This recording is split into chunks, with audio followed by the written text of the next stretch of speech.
It's interesting because when we were casting the film, we were casting each character and we were making sure we had the right people for each role.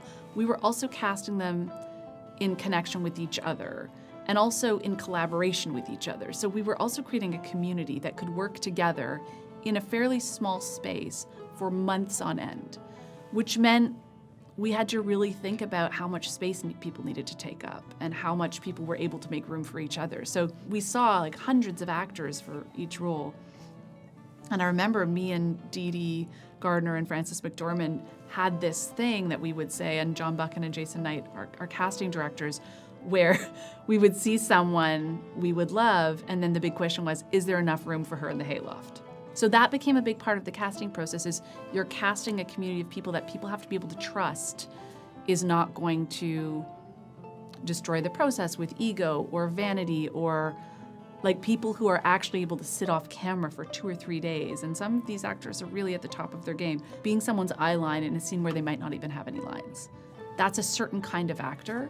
So it became really clear who those people are, and people were cast as much for who they are as their ability to play the character. And that I'll keep. Like, I'm gonna keep that idea, is there enough room for this person in the hayloft on every movie I make? Because actually, we should never have to make room for somebody in the hayloft. We should always pretend we're in a hayloft, and there's only so much time and patience. And I think that I would cast that way again in terms of casting a community and casting an experience as well as the right person for the part. What if the men who are in prison are not guilty? Mother. Oh, Charlie. Why are you asking if Jude, they're... shush. We caught one of them. I saw him.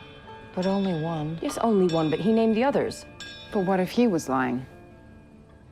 When I saw everyone at the festival, all those actors doing, their interviews together and as a collective, I was really moved by it, but I wasn't at all surprised. This was a group of actors who had each other's back constantly, who were constantly making space for each other. It was egoless.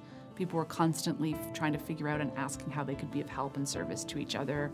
So I wasn't surprised by it, but it was beautiful and a beautiful extension of the community that they built on that film. I mean, it was a kind of environment where, someone would have their big moment or their monologue and it would work and everyone could feel it had worked and everyone would rush them and literally lift them up, cheering. And there was applause for people all the time. And there was just some sense that every victory that anybody had was everybody's and belonged to the group. And it was just kind of, it was utopian in a way that really gave me faith in humans in a way that I don't think I'd had before. Like just seeing the way so many of these people, some of whom were veterans, some of whom were new, were of help to each other and extended themselves for each other.